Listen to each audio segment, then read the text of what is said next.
Good evening. We got both iPads working now, so thank you for tuning in or watching this on tape delay. I want to take around 20 minutes to direct you through and eventually to our safe learning plan that will be released at the conclusion of this recording.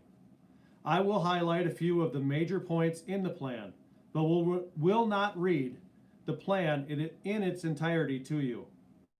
This plan has been worked on extensively since June, following the guidance of the Minnesota Department of Ed, the Minnesota Department of Health, our district, counties, especially Dodge and Mower, and many other entities. Last Thursday, I presented this plan to our Safe Learning Plan Advisory Committee, a committee made up of close to 30 people listed on the back page of the Safe Learning Plan, which included parents, community members, teachers, administrators, and etc. Monday afternoon, the three administrators presented our plan to the Hayfield staff. And just minutes ago, we finished gaining approval through resolution of our plan from the Hayfield School Board on a vote of 7-0. I understand there will be many questions upon the release of the plan, and I just want you to know to please feel free to reach out to myself, Mr. Snyder, Mr. Kleinert, or Michelle Nelson, our school nurse. We understand there are going to be tons of questions. We have put together the most comprehensive, common sense, safety first plan in an effort to meet our students' learning needs that we can possibly think of at this time. And we have done that with the blessing of Amy Karen from Dodge County Health. Our plan took well over 165 pages of guidance from MDE and MDH, tons of information from the county, state, CDC, Academy of Pediatrics for us to put together. When Governor Walz released Executive Order 2082, he instructed school district leaders to come up with 3 plans of learning. 1, distance learning. 2, full in-person with the option of distance for those who choose not to come back to school if offered. And 3, a hybrid plan of distance in school. Tonight, following the guidance, I am happy to announce that the Hayfield Community School District will begin the 2021 school year with in-person learning for all grades.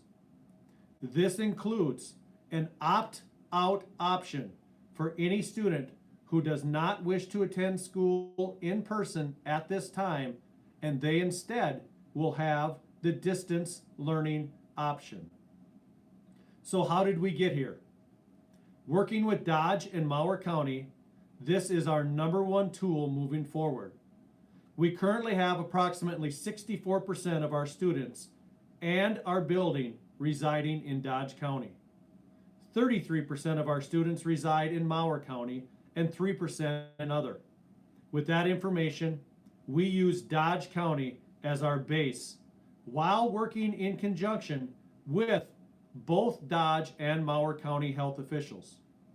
We look at the Dodge County number of cases per 10,000 residents, and I want to state before we continue with this, that number is not the only thing we take into account.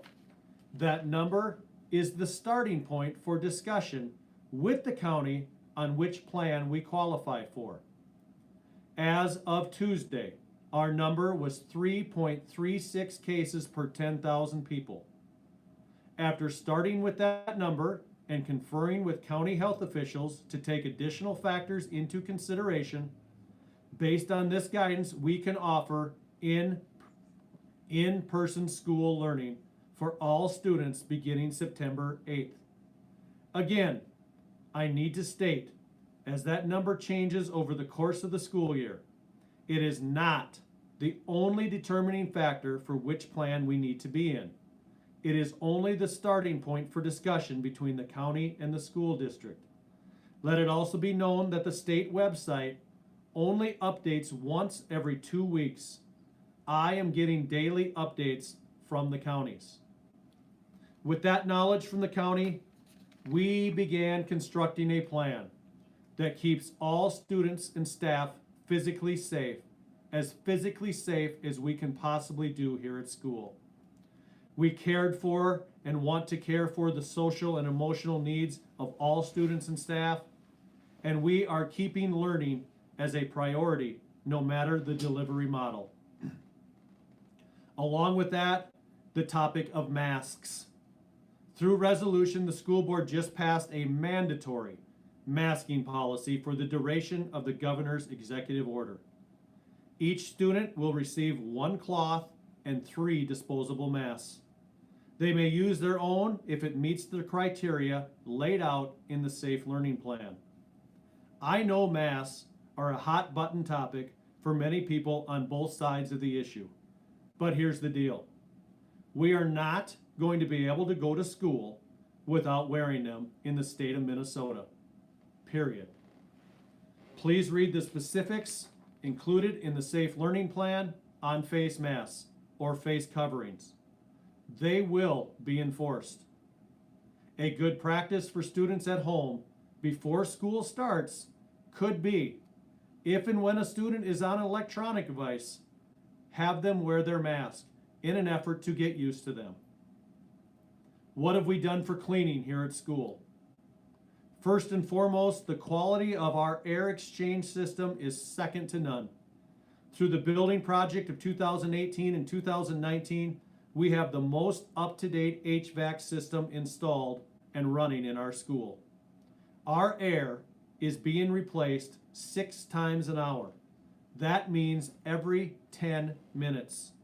The exchange rate is also based on our school being at its utmost fullest capacity. We estimate we are at about 71% capacity when all students are at school. To say our HVAC air exchange system is awesome for the COVID-19 pandemic is an understatement. We are also exchanging filters at twice the recommended rate. The dehumidification of the system will also make it a lot more comfortable to all of us wearing masks. We have also enhanced our cleaning products dating back to last spring. Hired a part-time COVID custodian to assist during the day with cleaning. Ordered 2 electrostatic Clorox cleaners. A Trident all-purpose cleaner for bathrooms and showers. Wipes and/or disinfectant and hand sanitizer at all entrances and classrooms. Water fountains will be shut down outside of the bottle filler stations, so please bring a water bottle. We will also have cups for those that need a drink at school and do not have their water bottle that day. And tons of common sense. I also want it to be known your kids will not be going to school in a swimming pool of Clorox bleach. Cleaning areas will be dry. They will be cleaned when students are not in them, and students will not be doing any cleaning with chemicals, and they will not be doing any extra cleaning outside of the normal pickup of their own gear that they have done for years. How do we screen for COVID on a day-to-day basis here at school? Daily screening for COVID symptoms. The CDC has stated it is the parents' or caregivers' responsibility to screen their students before coming to school. The importance of this cannot be overstated. We need you, parents and caregivers, to step up and screen your students and not send your kids to school if they are sick. There will be, and included in the Safe Learning Plan, a separate form on the school website for daily home screening for students to be done by parents.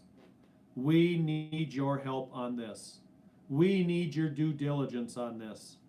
This is one of the most important things you as parents can do for us being able to keep our in-person learning plan viable.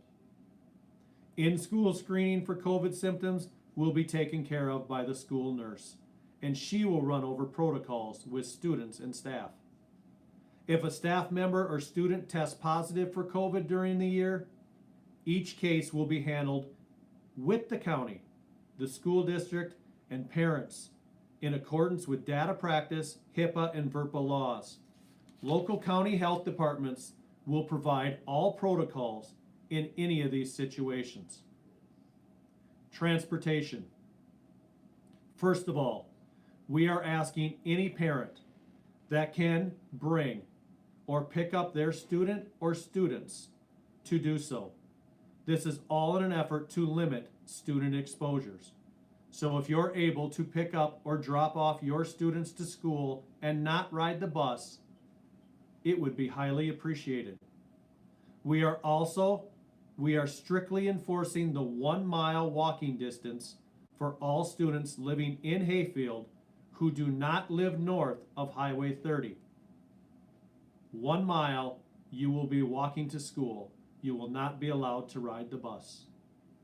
There will be a form on the school website for parents to fill out after this broadcast, only if your child will be needing bus service.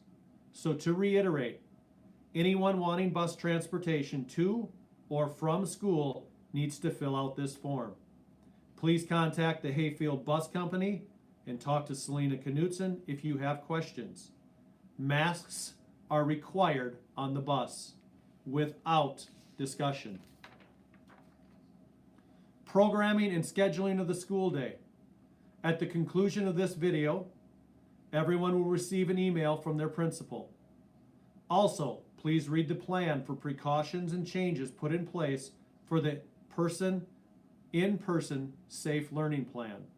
There are a lot of different scenarios that we will be doing here at school to ensure the safety of your students.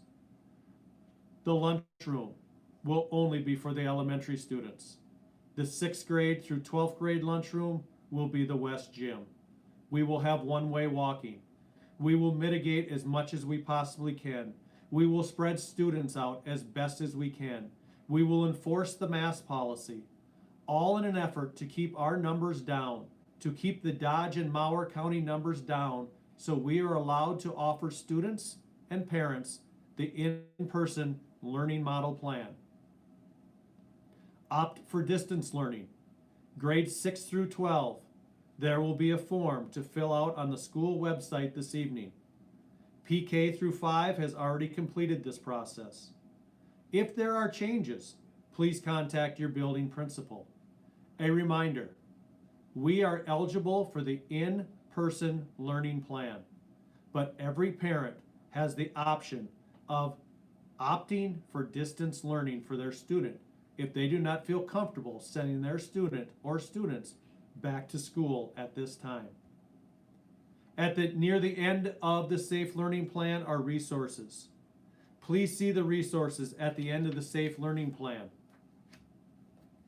Before I close, I need to bring to your attention the most important thing you can do for the district right now financially: the free and reduced form. The school district has been fortunate to receive some additional federal funding through the CARES Act to purchase additional equipment, cleaning supplies needed to provide the precautions and safeguards presented in the Safe Return to School Plan. Any future money the district receives will most likely be tied to the percentage of free and reduced lunch population. Funding from the federal and especially state government will be tied to our free and reduced population. We know COVID-19 has affected families in many ways. We are asking all families who think that there is a chance they qualify for either free or reduced to please fill out the form as soon as possible. It is also listed underneath the Safe Learning Plan on the school website. There is a link to JMC where you can fill it out electronically, and there is a link to print a hard copy to fill out and bring or send into the school. Thank you for your attention to this. Hayfield parents and students, we will get through this together. We will learn and we will use as much common sense as we possibly can. I am happy that those of you who want to attend school in person have the opportunity to do so. I cannot tell you how many students have asked me since last spring, can we just go back to school? And for those of you who want to distance learn, your experience will be quite different and way better than last spring. A reminder to parents, which includes myself, how we act as parents about this plan, about our school, and about pretty much everything in our children's lives will go a long way in forming their attitudes. This plan is very fluid. Our guidance from the Minnesota Department of Ed and Minnesota Department of Health and the county changes daily. But this plan is a great start. It's a lot of work and it's a lot of being different. But I know we can get through this together for our kids. In order for us to maintain the in-person option, we need to work together as a community. I've been a member of this tight-knit community for going on 4 years now, and I've seen us come together in amazing ways, numerous times, and we've already accomplished great things for our students and communities. Together, we can overcome this temporary inconvenience and add to our list of accomplishments. Thank you for your time this evening. Updated documents will be posted to the school website as soon as possible. Should all be updated before 9 p.m., if not earlier. Please get those free and reduced forms signed and sent in. And again, thank you. Good evening and good night.